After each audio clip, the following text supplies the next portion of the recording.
How to file 1099 on H&R Block. Follow the instructions. Go to HRBlock.com, sign in or create account, and choose Online Deluxe or Self-Employed version. Start a new return or import last year's to save time. Follow the on-screen prompts to begin. Go to the Federal section, then choose Income, and select the 1099 type you need to report. Enter the 1099 form details carefully, info, amounts, and account numbers from the form.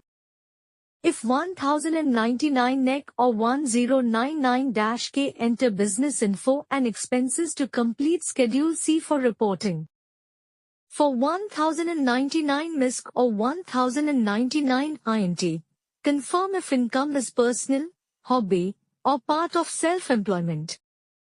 Review all entries for accuracy. Use H&R Block's checker to correct any errors or alerts found. E-file your federal and state return or print and mail if preferred. Confirm submission is complete. Thank you for watching.